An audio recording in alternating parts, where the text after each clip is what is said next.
So welcome for the next lecture of our engineering mechanics. In the previous lecture, we had seen what do you mean by relative velocity and how to find out the relative velocity of the objects with respect to the another moving object.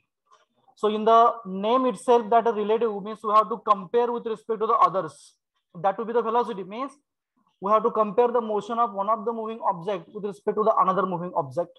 And when we used to do that, then it is called as a relative velocity. Whereas whenever we used to compare the motion of a one object with respect to the another stationary object, then that motion of the velocity is called as a absolute velocity. Okay, so that part we have discussed. Now the next part which is remain to be covered from the curvilinear motion, that is about the projectile motion, and from the rectilinear motion, that is the motion curves and their applications will go for. So firstly, I would like to continue for the projectile motion. Sort of the heading as projectile motion. I think we have some of the idea about the projectile. What is meant by projectile? What is meant by projectile motion? कोणी सांगू शकेल projectile म्हणजे काय? The object which travels in two axes. The object which travels along the both the axis x and y. That object we can say as having or that object we can say as a projectile. दिपोळीमध्ये ते हे उडवले का rocket? उडवले का? दिपोळीमध्ये rocket रे बाटलीमध्ये घालून ती काढी देशील. त्याचं जे मोशन आहे ते मोशन प्रोजेक्टाइल मोशन आहे. सध्या युक्रेनवरती रशियाचे बॉम्ब टाकतीये. That is a projectile motion. क्रिकेटमध्ये बॅट्समन ज्यावेळेस सिक्स मारतो, that motion of the ball is a projectile motion. रस्त्याने जात असताना कुत्र्याला मारलेला दगड, that is a projectile motion. Okay. झाडाचे आंबे पाडण्यासाठी मारलेला दगड प्रोजेक्टाइल मोशन आहे. परंतु झाडावरून आपोआप पडणारा आंबा कोणती मोशन आहे? Linear motion. झाडाला पिकलेला आंबा ऑटोमॅटिक खाली पडतो गळून, त्याला काय म्हणायचं? कसली मोशन आहे त्याची? Motion under gravity, that is a linear motion under the uniform acceleration G. Okay, कळलं? अरे झेपलं का? Okay. So the projectile motion in short we can say whenever the object used to have the motion neither along x-axis nor along the y-axis, or it used to have its a component of the velocity along the x and y-axis. I'm talking about the component. त्याची motion directly x किंवा Y axis नसणार आहे. जर का object हा आपण purely along the Y axis म्हटलं, म्हणजे जसं की पिकलेला आंबा झाडाचा खाली पडणार आहे, स्ट्रेट लाईन खाली येणार जर का वारा वगैरे नसेल तर, बरोबर? किंवा बऱ्याच वेळा आपण पाहतो बघा, झाडाची पिकलेली जी पानं असतात ती बऱ्याच वेळा झाडाच्या खाली न पडतात, साईडला पडतात. का बरं साईडला जातात रे? वाऱ्यामुळे जातात, बरोबर आहे का? मग तिथं काय होतं की विंडमुळे those objects are getting traveled a distance than where they used to fall. जिथे त्यांना खाली यायचं होतं किंवा ते पडणार होता ऑब्जेक्ट, त्याच्याऐवजी तो एअर रेजिस्टन्स मुळे किंवा एअर मोशन मुळे साईडला जातो. परंतु जर का आपण पिकलेला आंबा बघितला, जर का एअर नसेल किंवा हवा नसेल, वारा नसेल, तर तो पिकलेला आंबा बरोबर झाडाच्या खाली किंवा जिथून पडणार आहे तिथे खाली पडतो. ही एक केस झाली. दुसरी केस, ज्यावेळेस आपण एखादा ऑब्जेक्ट स्लाइड करतो, म्हणजे आपण ढकलत नेला जमिनीवरनं, त्यावेळेस त्याची मोशन जर का स्ट्रेट लाईन मध्ये असेल तर ती आपली पुन्हा एकदा linear motion with uniform acceleration किंवा व्हेरिएबल ऍक्सिलरेशन असणार आहे. कुठली? हॉरिझॉन्टल प्लेन मधली झाली. आंब्याची मोशन व्हर्टिकल प्लेन मधली झाली. म्हणजे इथं दोन्ही व्हेलॉसिटी ज्या होत्या, those were either along the X axis or along the Y axis. And those velocities of the motions we use to say as an linear, straight line वरती झाल्या. त्याच्या विरुद्ध आपण काय म्हटलं की कर्व्हिलिनियर म्हणजे काय असणार आहे की अलॉंग द कर्व असणार आहे. So in the projectile, what we are saying that projectile is a one form of a curvilinear only. बरोबर आहे का? Is the projectile is a form of a curvilinear. Projectile is a form of a curvilinear. Okay, but here in the definition we used to say that if the motion of the object is not purely along the y-axis or along the x-axis, जर का purely y-axis च्या along motion नसेल किंवा purely x-axis च्या along motion नसेल, तर त्या मोशनला आपण त्या ऑब्जेक्टची मोशन ही प्रोजेक्टाइल असं म्हणतो. म्हणजे कसं येणार इथं? Suppose that we have an object, we have an object over here. म्हणजे पहिला मी आता आंबा घेतो, इथला मँगो आपण म्हणून येतो ना. This mango is going to fall down. हा खाली पडणार आहे. हा ज्यावेळेस जमिनीवरती पडणार आहे, in that case it's a motion will be a linear motion that to be vertically downward with an acceleration G झालं. पुढचा, समजा एक ट्रेन आहे, ती रेल्वेवरून चाललेली आहे. झेपते ना मी काय म्हणतो ते? ट्रेन आहे, रेल्वेवरून चाललेली आहे. कळतंय का? रेल्वे हा मार्ग आहे आणि ट्रेन ही व्हेइकल आहे. ती जी ट्रेन आहे ती रेल्वेवरून चाललेली आहे. त्यावेळेस जो रेल्वे ट्रॅक जो असतो आपला, तो समजा स्ट्रेट लाईन आहे, स्ट्रेट लाईन ट्रॅक आहे. आणि समजा ही तुमची व्हेइकल आहे, ओके, ट्राम कार आपण म्हणूया. ही ज्या वेळेस या ट्रॅक वरून स्ट्रेट लाईन जाते, म्हणजे समजा इथपर्यंत येऊन पोहोचत असेल, त्यावेळेस हिची होणारी जी मोशन आहे ती पुन्हा एकदा लिनियर मोशन आहे, लिनियर ट्रान्सलेशन आहे. आणि इथं असणार ऍक्सलरेशन जे असणार ते त्या व्हेइकलचं स्वतःच ऍक्सलरेशन असणार. म्हणजे इथली जी मोशन आहे, this is a purely along the X axis and this motion is a purely along the Y axis. So we use to say that those motions are linear motions. Whereas suppose that a batsman is there. The cricket हा खेळ सर्वांना माहित आहे म्हणून मी बॅट्समनचं example घेतोय. आणि बॉलरने या साईडने बॉल टाकलेला आहे. समजा हा बॉल त्या बॉलरने टाकलेला आहे. I am tracing the path only, okay. आणि it is a full toss. Full toss म्हणतो आपण ना, बरोबर आहे का? फुल टॉस होता ना, झारखंड नाही आहे, बॅट वरती ग्राउंड येत आहे. Suppose that this is a ground, this is the ground. आता फुल टॉस आहे ना. हा, इथून बॉल हा रिलीज केला कुणी? बॉलरने. एक मिनिट, हा बॉलर आहे, या बॉलर इथून बॉल रिलीज केला. बॅट्समनने बॉल इथून हिट केला, okay. And after hitting it, it is to get a new direction and it is to travels like this. Suppose that a straight drive is there and it is to go beyond the boundary line 6, okay. इथून जाऊन तो ball काय होणार आहे? Strike होणार आहे. तर या केसमध्ये ज्या वेळेस बॉलरने बॉल फेकला, त्यावेळेस त्या बॉलची जी मोशन होती that was incline to the either X or Y axis. हा जर का आपण हॉरिझॉन्टल एक्स घेतला, हा व्हर्टिकल वाय घेतला, तर इथं काहीतरी इन्क्लिनेशन आहे. त्याचबरोबर ज्या वेळेस बॅट्समनने बॉल हिट केला, त्यावेळेस परत जाताना त्या बॉलला सुद्धा काहीतरी इन्क्लिनेशन आहे. This is the after hitting and this is a when throwing. ज्यावेळेस बॉलरने बॉल फेकला त्यावेळची मोशन इकडच्या साईडला आहे, आपण त्याला यू असं म्हणूया. आणि ही फी आहे final velocity after striking over the bat. या दोन्ही केसमध्ये जर का आपण बघितलं तर त्या बॉलची velocity purely along the X axis ही नाही आणि purely along the Y axis ही नाही. या यू ह्या व्हेलॉसिटीला जर का आपण रिझॉल्व्ह केलं, समजा तुमची ही यू व्हेलॉसिटी आहे, suppose that this angle is a alpha, then this will be the U cos alpha and this vertical component will be the U sine alpha, okay. म्हणजे याला दोन कंपोनेंट झाले. Similarly here after hitting we will suppose that the angle is a theta and the component of the velocity along the x axis will be now v cos theta and आणखी काय असणार? v sin theta. So this is the vertical component of the velocity, this is the horizontal component of the velocity, okay. म्हणजेच इथं या व्हेलॉसिटीला v ला किंवा u ला दोन्ही कंपोनेंट होते. कोणकोणते? along the x axis, along the y axis. And whenever that object used to have its component of the velocity along both the axes, then in that case that motion is termed as a projectile motion, okay. आपण त्याला कर्व्हिलिनरी म्हणू शकतो. झेपलं? Projectile म्हणजे काय? लिहू शकाल? लिहू शकाल का? हो तर हो म्हणा, नाही तर नाही म्हणा. अरे लिहू शकाल का डेफिनेशन याचं?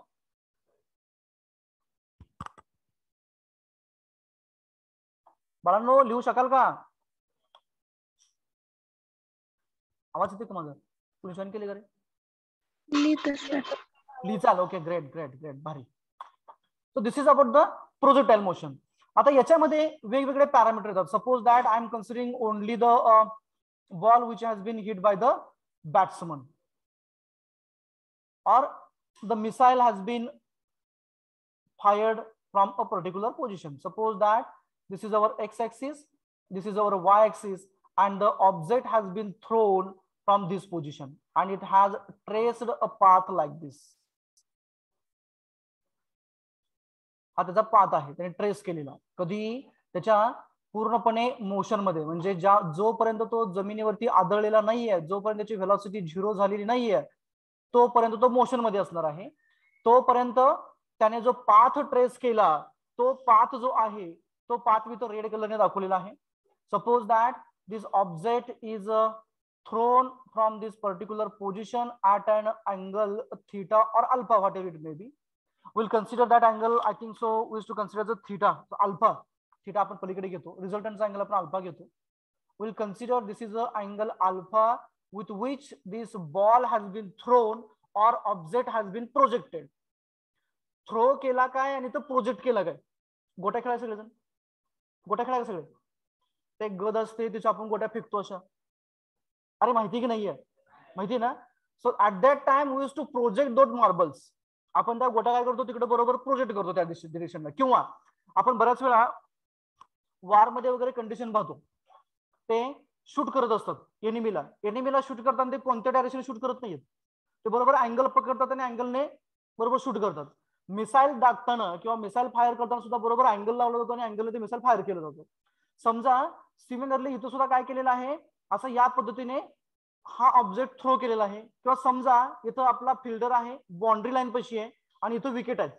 तो काय करणार आहे, फिल्डर इथून बॉल थ्रो करणार आहे आणि तो बॉल स्टंप पाशी येऊन आदळणार आहे, स्ट्राईक होणार आहे. ज्या वेळेस तो थ्रो करतो म्हणजे त्याला आपण काय म्हणणार, प्रोजेक्ट केला म्हणणार. प्रोजेक्ट करतानाची जी व्हेलॉसिटी आहे that is nothing but the velocity of a projection and angle at which the object has been projected, alpha, is called as the angle of projection. Then the path traced by this object or a ball during its total projectile motion is considered or is called as a trajectory. जो path त्याने trace केला त्या पाथला आपण काय म्हणणार आहे, तर त्या पाथला आपण ट्रॅजेक्टरी असं म्हणणार आहे. आणि टोटल डिस्टन्स जे त्या बॉलने कव्हर केलं, horizontal distance from position where it has been thrown to the position or the point where it is going to strike, that is called as a horizontal range. Horizontal range म्हणजे काय आहे, तर तो ball फिल्डरने जिथून throw केला तो येऊन आता स्टंपवरती आदळणार आहे. म्हणजे बाउंड्री ते स्टंप पर्यंत जे काही शॉर्टेस्ट डिस्टन्स असणार आहे हॉरिझॉन्टल प्लेन मधलं, that is nothing but the horizontal range. तर याने बॉल फेकला म्हणजे डायरेक्टली असा सरळ ग्राउंड वरून फेकला नव्हता, हवेमध्ये वरती फेकला आणि तो काही अंतर वर गेला, मॅक्झिमम हाईट रीच त्याने गेन केली आणि नंतर पुन्हा खाली खाली आला. So in this path whatever the maximum height that object is to get it is denoted by a H max. आपण बऱ्याच वेळा म्हणतो बघा, क्रिस गेलने किंवा कॅरन पोलार्डने जर का 6 मारला तर बॉल जास्त उंचीवरती जातो, पण काही ठराविक लिमिट असतं त्याच्यावरती जात नाहीये, बरोबर. त्याचे मॅक्सिमम जे हाईट आहे during that trajectory we can say that is considered as a H max and the total time during which the object is in motion is considered as a t, and the velocity with which it is going to strike that is considered as a vs. जर का u ह्या व्हेलॉसिटीने object throw केला असेल तर ही velocity आपण कुठे जरी resolve केली तर तिला दोन कंपाऊंड असणार. बघा मी काय म्हणतोय, तर ही व्हेलॉसिटी यू जर का आपण कुठेही रिझॉल्व केली ट्रॅजेक्टरीच्या अलॉंग तर तिला दोन कंपाऊंड असणार. समजा आपण इथं रिझॉल्व केली, this will be its u y and this will be its u x. Similarly at this position the vertical component will be the u y and a horizontal component will be the u x. परंतु या कंडिशनला जिथं maximum height तो object gain करतो त्या कंडिशनला या हाईटच्या beyond तो जातोय का पुढे रे, त्या उंचीपेक्षा जास्त वरती जातोय का, नाही जात. म्हणजे आपण इथं असं म्हणू शकेल का की व्हेलॉसिटीचा कॉम्पोनंट जो आहे वाय किंवा वर्टिकल तो या पॉइंटला 0 असेल. कॅन वी से लाईक दिस? जर का आपला ऑब्जेक्ट हा इथं मॅक्झिमम हाईट गेन करतो त्याच्यापेक्षा वरती जात नाही येतो, नंतर खाली यायला सुरुवात होते. जर का इथं आपण रिझॉल्व्ह केलं तर याचा एक्स कंपाऊंड इकडे असेल आणि वाय कंपाऊंड डाऊनला असेल, कारण मोशन डाऊन द प्लेन आहे. ऑफ द प्लेन असताना इथं व्हर्टिकल होता, इथं आल्यानंतर ना याच्या बियॉन्ड जात नाहीये. म्हणजेच याचा अर्थ काय झाला की व्हर्टिकल कंपोनंट जो व्हेलॉसिटीचा आहे कुठं मॅक्झिमम हाईटला तो या पॉइंटला नेहमी 0 असणार. आणि it was asked for so many types in MCQ. component of the projectile velocity at a maximum height is a zero, पण कोणता? Which component of the velocity projectile motion is a zero at maximum height? So vertical component of the velocity is a zero at a maximum height. Technically कसं सांगाल रे? Practically माहिती आहे आपल्याला, आपण एखादा दगड जरी वरती फेकला तर तो काही ठराविक डिस्टन्स वरती जातो, नंतर ना खाली पडतो. ठराविक डिस्टन्स वरती जातो म्हणजे त्याच्या बियॉन्ड जाऊ शकत नाहीये, म्हणजे त्याच्या तिथं गेल्यानंतर त्याची व्हेलॉसिटी मॅक्सिमम झाली, त्याच्या तिथं गेला की व्हेलॉसिटी त्याची पुन्हा नंतर ना झिरो होणार मॅक्सिमम हाईटला, आणि नंतर तो खाली पडणार. टेक्निकली काय सांगाल, कसं सांगाल की फी झिरो होते, फी वाय झिरो होतं, टेक्निकली कसं सांगायचं? Because there is no more displacement in vertical direction. There is no any more displacement in a vertical direction. बरोबर? Or if you take any help of equations of motion, say v is equals to u plus at. बरोबर का? v is equals to u plus at आहे. इथं ज्यावेळेस आपण म्हणतोय की इथं व्हेलॉसिटी झिरो होतीये, म्हणजे काय होतंय की हळूहळू याची व्हेलॉसिटी इथून वर जात असताना कमी कमी होतीये की वाढत वाढत जाते रे? वाय कंपोनेंट मी बोलतोय.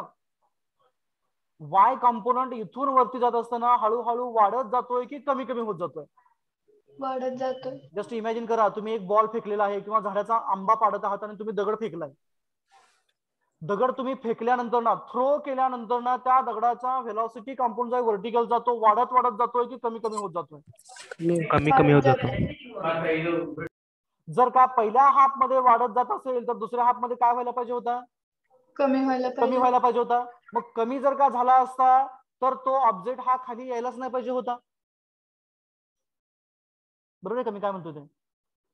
जर का कमी झाला असता तर तो ऑब्जेक्ट हा खाली यायलाच नाही पाहिजे होता सेकंड हाफ मध्ये. पहिल्या हाफ मध्ये जर का व्हर्टिकल कंपाऊंड वाढत गेला असता तर तो ऑब्जेक्ट पुढे जाऊन मॅक्सिमम हाईट पर्यंत रीच नाही व्हायला पाहिजे, त्याने कंटिन्यू त्याची मोशन वर जायला पाहिजे होता. तो तसा गेलाय का तो वरती? नाहीये. म्हणजे मग काय होतं व्हर्टिकल कंपोनेंटचं? कमी होतं. कंपल्सरी पहिल्या हाफ मध्ये म्हणजे मॅक्झिमम हाईट पर्यंत व्हर्टिकल कंपोनेंट जो राहतो व्हेलॉसिटीचा तो हळूहळू कमी होत जातो. एक पोझिशन अशी येते तो तिथं पूर्णपणे झिरो होतो. म्हणजे इथं काय होतंय? फी वाय, आणखी पर्टिक्युलरली लिहितो, phi Y is equals to U Y minus G T होतंय. बरोबर आहे का? यू वाय म्हणजे काय आहे? यू साइन अल्फा आहे. मायनस जी मी काय घेतला? कारण मोशन अपवर्ड आहे. बरोबर आहे का? ऍक्सलरेशन हे रिटार्डेशन होत जाणार, वर चालू ऑब्जेक्ट. म्हणजे पृथ्वी काय करणार आहे? Earth is going to attract that object towards it, but it is going away from it. मग त्याच्यामुळे काय होणार? त्याची मोशन हळूहळू रिटार्ड होत जाणार आणि एक पोझिशन अशी येणार की व्ही वाय पूर्णपणे झिरो होणार, म्हणजेच यू वाय आणि जी टी दोघं सेम होणार एका पोझिशनला. आणि ज्या पोझिशनला यू वाय आणि जी टी सेम होणार त्यावेळेस आपला व्हर्टिकल कंपोनेंट या व्हेलॉसिटीचा इथं कंपल्सरीली झिरो होणार. पुन्हा काय होणार? जी हा वाढत जाणार, म्हणजे सेकंड केसला काय होणार? Phi Y will be equals to now U Y plus G T. Motion down लागली. जी ची व्हॅल्यू आता ऍक्सलरेट करत जाणार त्या ऑब्जेक्टला. इथं गेल्यानंतर ना व्हेलॉसिटी झिरो झाली होती, पुन्हा काय होणार? हळूहळू वाढत वाढत जाणार. जी ची व्हॅल्यू तेवढीच राहणार, परंतु मोशन ऍक्सलरेट होत जाणार आणि पुन्हा ऑब्जेक्ट हा इथं येऊन स्ट्राईक होणार. That is the mechanism use to happen technically. But talking about the horizontal component, जर का आपण हॉरिझॉन्टल कंपोनेंट घेतला, तुमचा Vx असेल is equals to you X plus A into T असणार. बरोबर का? V is equals to U plus A T. Clear? परंतु आपण काय लिहितो इथं? U x is equals to you X plus G T लिहितोय. ऍक्सलरेशन जे आहे ते अर्थच आहे, अंडर ग्रॅव्हिटी येते. बरोबर आहे का? परंतु जी ऍक्ट होतोय का याच्यावरती रे? हॉरिझॉन्टल कंपोनेंटला. हॉरिझॉन्टल मोशन मध्ये जी येतो का? ज्या वेळेस तुम्ही ग्राउंडवरनं पळत असता त्यावेळेस तुमच्या मोशन मध्ये जी ऍक्सलरेट करते का? मला म्हणायचं तुमची व्हेलॉसिटी ऍक्सलरेशन ड्यू टू ग्रॅव्हिटीमुळे वाढते किंवा कमी होते असं होतंय का? नाही सर. प्लेन सरफेसवरून होत नाहीये. ते जर का तुम्ही डोंगरावरून खाली येत असाल व्हेलॉसिटी वाढते कमी होते? वाढते. म्हणजेच काय झालं? तुम्ही डोंगरावरून खाली येत आहे म्हणजे तुमचा ऑब्जेक्ट मॅक्झिमम हाईट वरून खाली येतोय, व्हेलॉसिटी वाढत जाणार. तुम्ही डोंगरावरती चढताय, व्हेलॉसिटी कमी होत जाते. अप जाणारी व्हेलॉसिटी कमी होते. म्हणजेच हॉरिझॉन्टल डिरेक्शनला जी हा ऍक्ट होत नाही, त्याच्यामुळे आपण हा झिरो पकडणार. म्हणजे प्रत्येक वेळेस काय असणार तुमचा? Vx is equals to you x is equals to u cos alpha असणार. आणि हा जो व्हेलॉसिटीचा कंपोनेंट आहे, that component of the velocity always remains constant throughout the motion of a projectile. झिपलं आता? झिपलं का? कोणता कंपोनेंट झिरो होतो रे? Vertical component. Vertical component. Y component 0 होतो आणि कोणता कॉम्पोनंट कॉन्स्टंट राहतो? X component. X component किंवा horizontal component of the projectile always remains constant, whereas the vertical component of the projectile always changes with respect to g, and its magnitude becomes 0 at the maximum height. झिपलं? Yes, sir. Okay. Then regarding the terminologies, u is the velocity of a projection with which we are going to throw the object. Alpha is the angle of projection with which we are throwing the object with respect to horizontal. H max is the maximum height attained by the object when it has been thrown. Vs is the velocity of a strike with which the object is going to strike over the ground. इथं ground दाखवले मी. तुम्ही जर का तोच दगड जर का आंब्याच्या झाडावरती मारत असाल अशा पद्धतीने, समजा इथे कुठेतरी आंब्याचं झाड आहे, की सपोज दॅट हे अशा पद्धतीने झाड आहे इथे कुठेतरी असं, आणि तुम्ही तो झाडाच्या आंब्यावरती तो दगड मारताय, त्यावेळेस काय होणार? हा ऑब्जेक्ट इथपर्यंत पोहोचणार, दगड कोलमडत कोलमडत पुन्हा खाली पडणार इथे. बरोबर का? असंच होतं ना. ओके. जर का तुम्ही दगड फेकलेला झाडाच्या वरून गेला तर तो बिचारा काय होणार? इकडे दुसरीकडे जाऊन पडणार खाली. पहिली केस झाली आपली. ओके.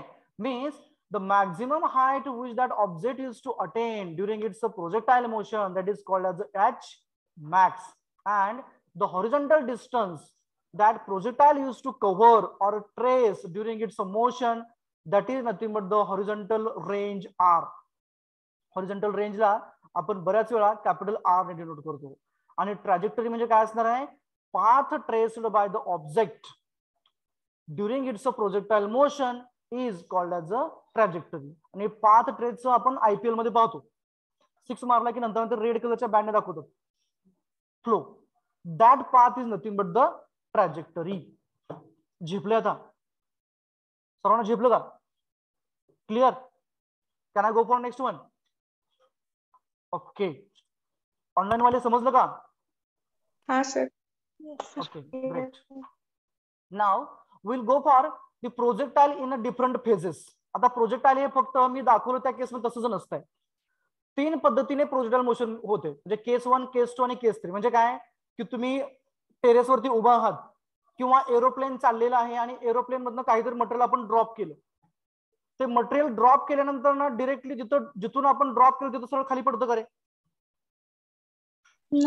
कंडिशन इमॅजिन होती का? बघा, बॉम्बिंग एअरक्राफ्ट जे असतात ज्याच्यामधून बॉम्ब टाकले जातात, त्या एअरक्राफ्ट मधनं जर का आपण बॉम्बला मोशन न देता जस्ट बॉम्ब आपण रिलीज केला त्या एअरक्राफ्ट मधनं, विमानामधनं सोडला खाली, तर तो जिथं सोडला तसा खाली पडतो का रे? नाहीये. मग कुठे पडतो? बॅक साईडला जातो. का बरं रे? अरे का पडतो बॅक साईडला? म्हणजे काहीतरी होतं, बरोबर आहे का? काहीतरी होतं, तो सरळ खाली पडत नाहीये. This is our first case of a projectile. म्हणजे खाली सोडला आपण सरळ, तो सरळ खाली न जाता it use to trace the curve. First case झाली. सेकंड केस काय? आपण म्हणजे कुठे का टाकले? सेकंड केस काय चालू होती आपली? की ज्या वेळेस आपण प्रोजेक्टाइल फायर केलं, ग्राउंड वरून फायर केलं आणि नंतर ग्राउंड वरतीच पडणार आहे. जमिनीवरून आपण प्रोजेक्टाइल फायर केलं आणि ते जमिनीवरतीच पडणार आहे. म्हणजे क्रिकेटचा बॉल किंवा फुटबॉलला किक मारल्यानंतर ना तो बॉल पुढे जाऊन पुन्हा ग्राउंड वरती आदळणार आहे. दॅट इज द सेकंड केस. म्हणजे point of projection and point of a strike both are at a same elevation. And third case is आंब्याच्या झाडाला दगड मारणे. झाडाला जर का दगड थटत असेल, स्ट्राइक होत असेल, तर ती केस म्हणजे काय? पॉइंट ऑफ प्रोजेक्शन जो आहे आपला तो कुठेतरी वरती आहे. सर ही फोर्थ केस आहे. आणि थर्ड केस काय आहे? आपण डोंगरावरून दगड फेकून दिला खाली. डोंगरावरून आपण जर का एखादा दगड खाली थ्रो केला किंवा उंच फेकून खाली पडत असेल खालीमध्ये दरीमध्ये, तर त्या केसमध्ये पॉइंट ऑफ प्रोजेक्शन हा हायर इलेव्हेशनला असतो आणि पॉइंट ऑफ स्ट्राईक हा आपला कुठेतरी खाली असतो. युद्धजन्य परिस्थितीमध्ये सर्वच्या सर्व ऍप्लिकेशन हे चारीच्या चारी केसेसचे होतात. म्हणजे बॉम्बिंग एअरक्राफ्ट मधून बॉम्ब रिलीज करताना कुठे टाकत नाहीये. आपण सध्या बघतो की रशियाने एखादा बॉम्ब टाकला युक्रेनवरती, तर ते कुठेही जास्त लोकवस्ती ठिकाणी टाकत नाहीत सध्याला. कुठं टाकतात? जिथं त्यांचे पब्लिक प्लेस आहेत किंवा पब्लिक बिल्डिंग आहे तिथे फक्त टाकतात ते. मग त्यांना कुठून कळालं की पब्लिक बिल्डिंग आहे? एअरक्राफ्ट तर कुठेतरी हजारो किलोमीटर वरती असतो, तिथून ते बॉम्ब रिलीज करतात. So they used to take an idea location that at what point we have to release that bomb, we have to strike that bomb, and at what velocity we should release that bomb so that it will strike on that particular position, enemy we can say. So those are the applications of the projectile. Even though talking about an basic application, म्हणजे जे आपण बऱ्याच वेळा खोडकरपणाने तुम्ही मी सर्वांनी हे केलेलं आहे. रस्त्याने जात असताना आपण कुत्र्याला दगड मारतो. बऱ्याच वेळा म्हणतो की आपला नेम बसला नाहीये, बरोबर नाही, अंदाज आला नाही म्हणतो आपण. मग काय करतो आपण, बरोबर अंदाज घेऊन मारतो. म्हणजेच काय केलं आपण, तिथं त्या प्रोजेक्टाईल मोशनचं ऍप्लिकेशन केलं. बऱ्याच वेळा आपण गोट्या खेळताना म्हणतो की काही जणांचा जास्त नेम आहे. अरे खेळलाय की नाही तुम्ही, खेळाय ना, हा, त्याचा नेम काय म्हणजे काय आहे, तर त्याचा जो अंदाज आहे, जो गेस आहे, तो बरोबर परफेक्ट आहे. म्हणजेच काय झालं तर इथं बेसिक जे प्रिन्सिपल येतं ते प्रोजेक्टाईल मोशनचं येतं. पुढे आल्यानंतर तुम्हाला सांगेन मी. First one, case one horizontal projection. Projectile motion, त्याचा डेटा लिहायला थिअरीचा पार्ट एक पेज सोडा, बॅक टू बॅक एक पेज सोडा, त्याच्या पुढे चला. Case one of projectile motion, case one dash horizontal projection.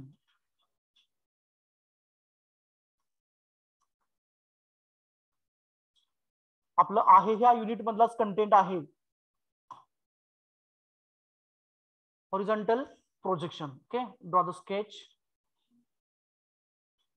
Suppose that this is a height from which that bombing aircraft is now going to release the bomb, and this is the ground surface where it is going to strike over. Be fast, be with me.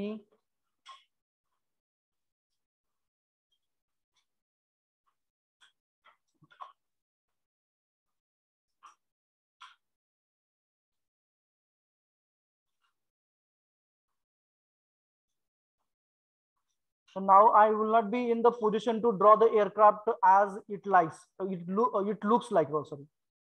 तुम्हाला जर का याच्यापेक्षा अतिशय छान काढता येत असेल तर तुम्ही काढू शकता. Suppose that the bomb is now released from this position, or it has been fired with an initial velocity u. त्याच्यातून त्यांनी बॉम्ब रिलीज केलेला आहे बरोबर हॉरिझॉन्टल डायरेक्शनला. पण तो बॉम्ब किती अंतर लांब जाईल रे? आणखी एक एक्झाम्पल तुम्हाला सांगायचं आहे माझ्याकडून. पाण्याच्या एक मोठं रिझर्वायर असतं किंवा पॉन्ड असतं, तळ असतं, त्याच्यावरती कधी दगड मारून असं जंप केलाय का? तिथं ऍप्लिकेशन दोन्ही येतं, एक म्हणजे इम्पॅक्टचं येतं आणि दुसरं म्हणजे प्रोजेक्टाईल मोशनचं येतं. आपण ज्यावेळेस दगड फेकतो त्यावेळेस आपण डायरेक्टली, बऱ्याच वेळा आपण डायरेक्टली त्या वॉटर सरफेसकडे फेकत नाही, असं हॉरिझॉन्टल प्लेन मध्ये फेकतो. पण तो दगड फक्त काही डिस्टन्स हॉरिझॉन्टल जातो, नंतर खाली पडतो. किंवा एखाद्या जर का फायरिंग केलं, हॉरिझॉन्टल प्लेन मध्ये फायर केलं, हॉरिझॉन्टल प्लेन मध्ये जर का आपण फायर केलं तर ती बुलेट जी असते, जी गोळी असते, ती हॉरिझॉन्टल डिस्टन्स काही अंतरच कव्हर करते, नंतर ती बरोबर खाली पडताना प्रोजेक्टाईल मोशन घेऊनच खाली पडते. So this is the case over here. So this is the projectile or the bomb we can say, which is released from the aircraft, bombing aircraft, and now it is going to strike over the ground like this. It is going to trace the path as like a projectile, and it is going to strike over the ground with a velocity of a strike as a vs. Total time of the flight, मी सांगितलं का रे total time of flight म्हणजे काय? नाही सांगितलं. हा, त्याचं तुम्हाला एक आयडियल एक्झाम्पल सांगतो. तर बऱ्याच वेळा आपण पाहतो की एखाद्या बॅट्समॅनने जर का बॉल मारला आणि जर का जास्त उंच गेला तर शक्यतो कॅच हा विकेट किपर घेतो, बरोबर ना? शक्यतो कॅच हा विकेट किपर घेतो. मग विकेट किपर घेत असताना आता इथला टाइम ड्युरेशन कुठला? ज्या मोमेंटला बॅट्समनने बॉल हिट केला, म्हणजे बॅट पासून बॉल वरती गेला, त्या सेकंदापासून, त्या वेळेपासून तो बॉल त्या विकेट किपरच्या ग्लब्ज मध्ये येईपर्यंत जो टाइम ड्युरेशन आहे तो म्हणजे टोटल टाइम ऑफ फ्लाइट झाला. जे जेवढं कंप्लीट ड्युरेशन तो ऑब्जेक्ट हा मोशन मध्ये असेल, प्रोजेक्टाईल मोशन मध्ये, तो म्हणजे टाइम ऑफ, सॉरी काय म्हणतो आपण, टोटल टाइम ऑफ मोशन म्हणूया. त्याला आपण काय म्हणतो, total time of projectile motion किंवा flight of time of flight आपण म्हणूया. म्हणजे काय, एखादं दगड आपण मारला आंब्याच्या झाडावरती, ज्या मोमेंटला आपण दगड आपल्या हातातून सोडला तिथून ते तो दगड जमिनीपर्यंत आदळेपर्यंतचा वेळ जो आहे तो म्हणजे त्या दगडाचा टोटल टाइम ऑफ फ्लाइट झाला. जेवढा वेळ तो ऑब्जेक्ट मोशन मध्ये आहे तेवढा वेळ म्हणजे टोटल टाइम ऑफ फ्लाइट झाला. Draw the sketch fastly. हे काय असेल रे? हे जो पाथ आहे त्याला काय म्हणायचं?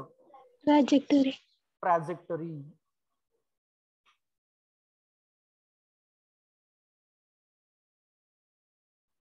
This is the height from which that object will be thrown in a horizontal direction. हे काय असेल ते सांगा बरं आता. Horizontal range. अगदी बरोबर, कॅपिटल आर. झेपलंय म्हणजे सर्वांना. Velocity of a strike is a vs and total time of a flight is a t.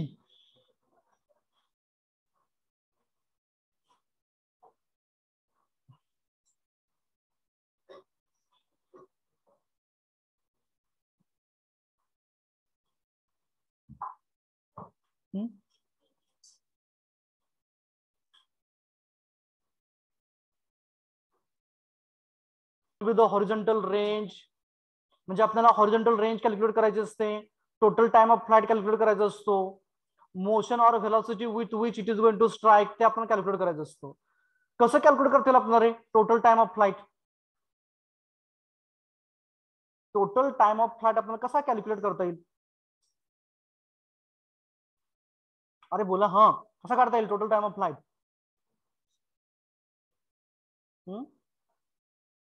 जेवढा असेल तेवढा. जेवढा असेल तेवढा ना.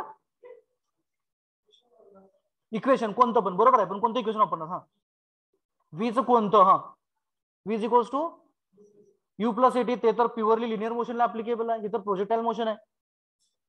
परंतु आपल्याला माहितीये काय? माहितीये प्रोजेक्टाइल मोशनला दोन कंपोनंट आहेत, एक हॉरिझॉन्टल डिरेक्शनला, एक व्हर्टिकल डिरेक्शनला. म्हणजे काय झालं? Linear component along the X axis and along the Y axis. Apply the equations, you will get the answer. Write down side by side. For time of a flight,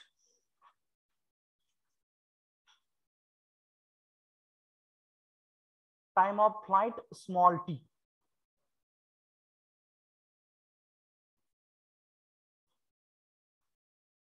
by the way जर का आपल्याला total time of flight काढायचं असेल तर horizontal motion घ्यावं लागेल की vertical घ्यावं लागेल? नेहमी व्हर्टिकल घ्यायचं. नेहमी मोशन व्हर्टिकल घ्यायचं. Pattern below. Consider vertical motion. Consider vertical motion using equation s is equals to ut plus half at square. हे आपलं बेसिक इक्वेशन आहे. आता याच्यामध्ये s म्हणजे काय असेल रे? आपल्याला total time of flight T काढायचं आहे, आपण मोशन व्हर्टिकल घेतलेली आहे, तर यस म्हणजे काय असेल? एच असणार. अगदी बरोबर आहे. Yes will be the h. A म्हणजे काय असेल? Minus g. मायनस जी की plus g? Minus g. Object खाली येतोय की वर जातोय? खाली येतोय. म्हणजे प्लस येणार की मायनस येणार? प्लस जी. प्लस येणार. Don't get confuse. आणि टी म्हणजे टोटल टाइम ऑफ फ्लाइट असणार. आता वेलॉसिटी जी आहे, इनिशियल वेलॉसिटी यू, ती आपण ऑब्जेक्टची मोशन डाऊन द प्लेन घेतोय, व्हर्टिकल डाऊनवर्ड. म्हणजे यू काय असणार? यू म्हणजे यू असणार का असं मला म्हणायचंय? नाही, मग काय असणार? यू वाय असणार. Y component of horizontal velocity. या व्हेलॉसिटीचा वाय कंपोनेंट म्हणजे खाली येणारा कंपोनेंट इथं किती असेल रे? तो झिरो असणार. Angle with respect to X axis कितीचा? 0 आहे.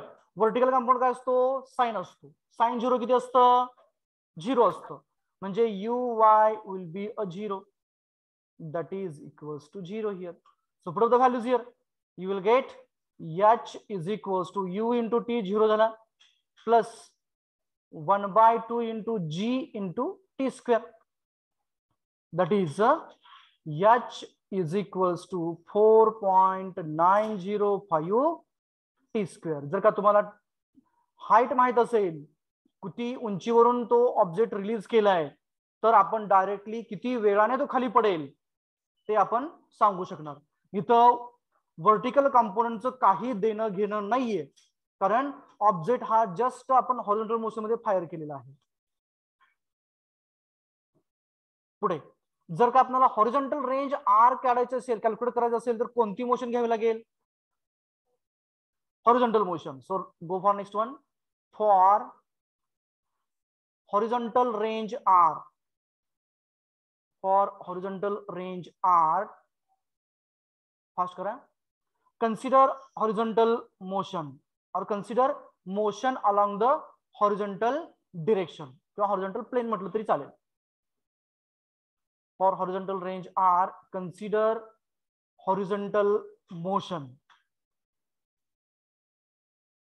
Consider a horizontal motion using equation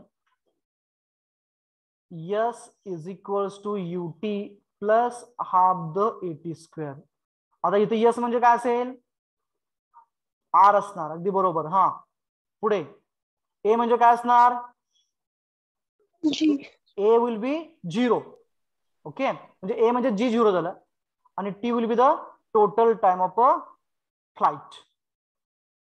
then you will get the equation as R is equals to U as it is राहणार, यू कॉस अल्फा म्हणजे ut plus half the G म्हणजे 0 T square, it is R is equals to directly U into T. म्हणजे total time of flight मिळाला की किती distance cover करेल ते आपण लगेच काढू शकेल. फक्त त्याला हॉरिझॉन्टल व्हेलॉसिटी यू ने मल्टिप्लाय करायचं. Those are the two parameters mostly we required to calculate. Okay, then velocity of a strike. आता स्ट्राइक होत असताना तो ऑब्जेक्ट हा not striking purely along the Y axis nor along the X axis. त्याला दोन component असणार. कुठं? Strike होत असताना त्याला काहीतरी अँगल ही असेल इथं, त्या अँगलला आपण अल्फा असं म्हणूया. म्हणजे याचा एक कंपोनंट हा व्हर्टिकल असेल, दुसरा कंपोनंट हा हॉरिझॉन्टल असेल. This will be vertical, this will be the horizontal. मग कशी काढायची व्हेलॉसिटी ऑफ अ स्ट्राइक? मी फक्त तुम्हाला गायडिंग इक्वेशन देतोय. एक्झाम्पल सॉल्व्ह करताना तुम्ही कुठलंही इक्वेशन कुठं जरी वापरत तरी तुमचा आन्सर येऊन जातो. Next one. For velocity of a strike, for velocity of a strike, for velocity of a strike,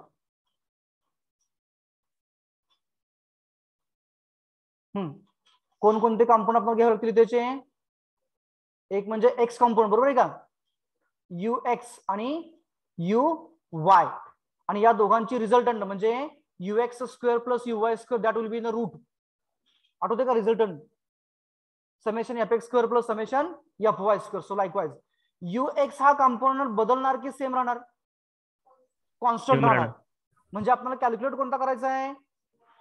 you Y करायचा आहे. So next line. as x component of the projectile, x component of the projectile motion, x component of a projectile motion is a constant,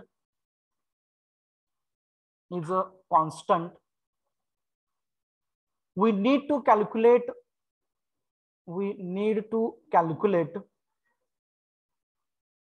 only y component. We need to calculate only y component. Next line. Using equation v is equals to u plus at. म्हणजेच काय होतं? vy is equals to uy plus g into t. Downward motion आहे, खाली येतोय object, plus जी घेतला. Downward motion आहे, u चा component y घेतला, पण तो किती असणार? y कंपोनंट u चा 0 असणार. So will get directly a vy is equals to g into t.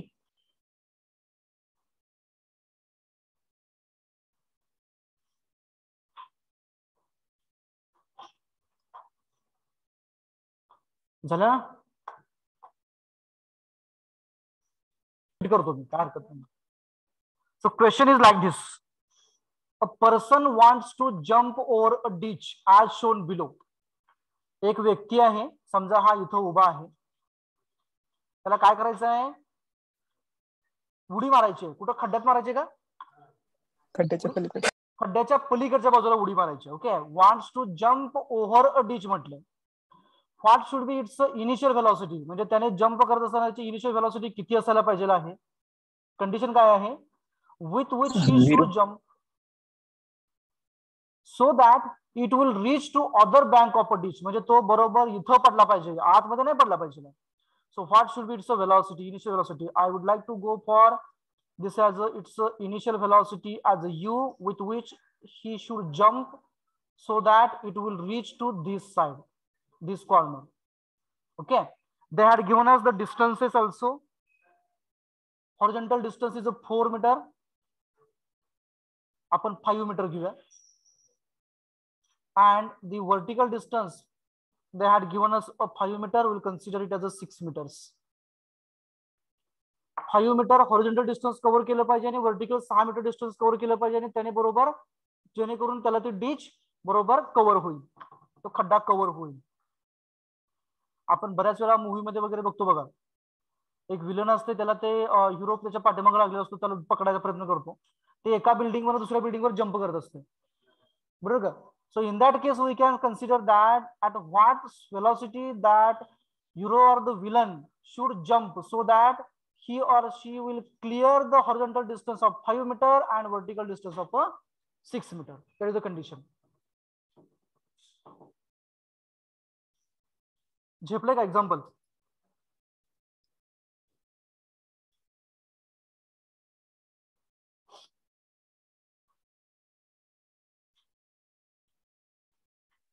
बोला, आपल्याला यू कॅल्क्युलेट करायचं आहे.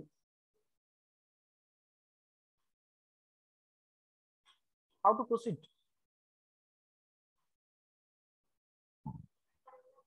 पहिला टाइम काढावा लागेल. कुठल्या मोशनने काढायचा time, h is equal to 4.905 T square. जर का आठवलं तर वेल अँड गुड, नाहीतर काय करायचं, बेसिक पासून सुरुवात करायची. काय करायची, for time considering motion in a horizontal या vertical, vertical direction. So right below that let consider ऐवजी पहिला लेट म्हणा, let t be the total time of flight. मी तो लिहितो त्याला टी ला, t be the total time of a flight, total time of flight, and consider vertical motion, consider vertical motion for it, consider vertical motion for it using equation, हा कोणती equation वापरतात आपण इथं,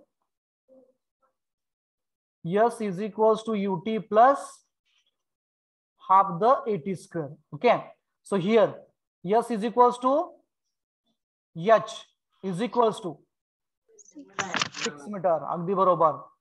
u we want to calculate, t we want to calculate. What about the a? G.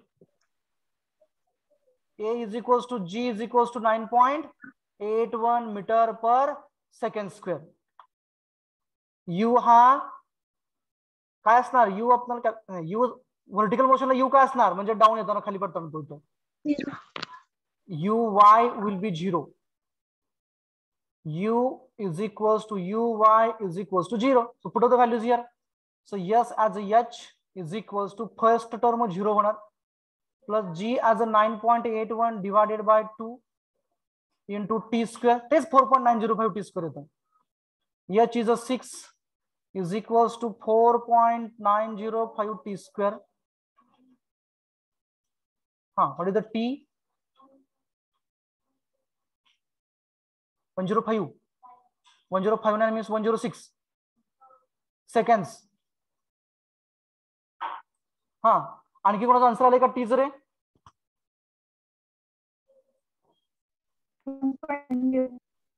किती आलं? 1.106 आलेला आहे, म्हणजे आन्सर बरोबर आहे. Yes. Okay. Now we are knowing the time of a flight as a t. Now what we want to calculate here? U. So for u he velocity कोणत्या डिरेक्शनला आहे? कोणत्या डिरेक्शनला u ही velocity? हॉरिझॉन्टल आहे, बरोबर आहे का? म्हणजे आपल्याला मोशन कोणत्या डायरेक्शनची घ्यावी लागेल? Horizontal. Consider motion along horizontal direction किंवा हॉरिझॉन्टल मोशन म्हटलं तरी चालेल. Consider motion along horizontal direction using equation. Which equation? R is equals to ut plus half at square. म्हणजे बेसिक इक्वेशन सांगा. S is equals to ut plus half at square. Here S is equals to R. Horizontal range किती आहे? 5 meter. 5 metre आहे. Okay, ग्रेटच. U म्हणजेच ux constant असणार, ते आपण calculate करायची आहे. What about the A? काय असणार horizontal direction acceleration? 0. A is equals to G is equals to 0. मी तुम्हाला डायरेक्टली A करणार नाही म्हणून G घेतोय. T आपण कॅल्क्युलेट केलेला आहे 1.106. What are the values? Instead of S, it will be R U into T as 1.106 bracket square plus second term will be the 0. अरे काय मिळते आपल्याला? रेंज दिली आपल्याला. Okay okay. 6 is equals to U. अरे range 5 आहे. Okay okay okay. U into 1.106 bracket square into काय झालं? ut plus half at square. अरे इथं स्क्वेअर नाही ना? Okay. Power as 1. So what is the U? 4.52. 52 unit. म्हणजे त्यांना 4.52 मीटर पर सेकंडने उडी मारावी लागेल, जंप करावं लागेल, जेणेकरून ते बरोबर पुढे 5 मीटर अंतरावरती म्हणजे बरोबर त्या कथड्यावरती पुढच्या साईडला ते जंप करू शकतील. ओके. अरे बाळांनो, ओके का? Yes, sir. Great. Now will go for second case. Case 2.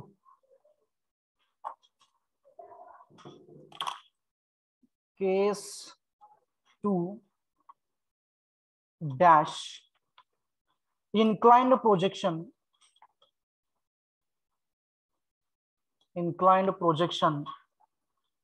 on level ground,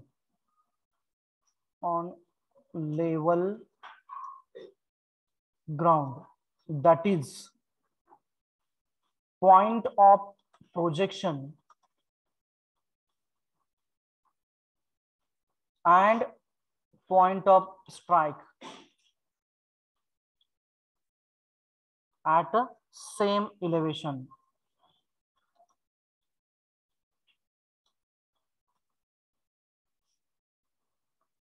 same eleven म्हणजे जमिनीवरून जमिनीवर मारा करणारी क्षेपणास्त्र आपण म्हणतो. ऐकलं ना शब्द असं?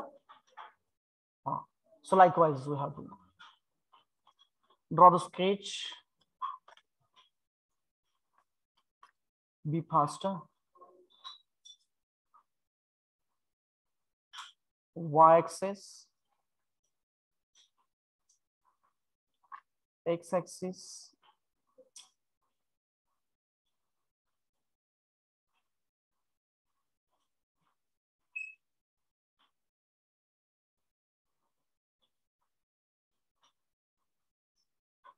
and the object which will be thrown at some elevation.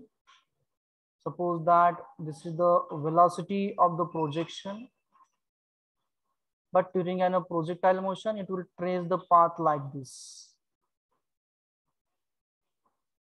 and it is going to strike at an angle theta, angle of projection as alpha, velocity of a strike as Vs, total time of flight as T, and this is a maximum height as H max. Neeraj Chopra नाव आठवते का? काय केलं त्यांनी? अरे त्यांनी काय केलं होतं मला? भालाफेक. काय केलं? This is a horizontal range R. Okay. component of the velocity is Vx and Vy. Suppose that this is a point P with the coordinates as x and y. Okay. आणि त्या ठिकाणी जे वेलॉसिटीचे कंपोनंट असतील, एक असेल vertically up वाला, दुसरा असेल हॉरिझॉन्टल वाला. We'll consider velocity of projection as a u. So this will be u y and this will be u x. This will be h max. This is a trajectory.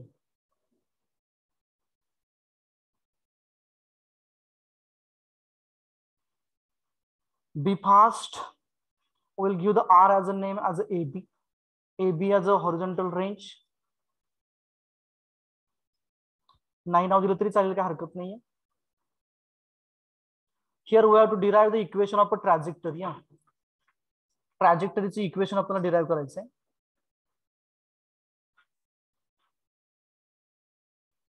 Equation of trajectory, तिथे heading द्या त्याच्या खाली, equation of a trajectory. झालं?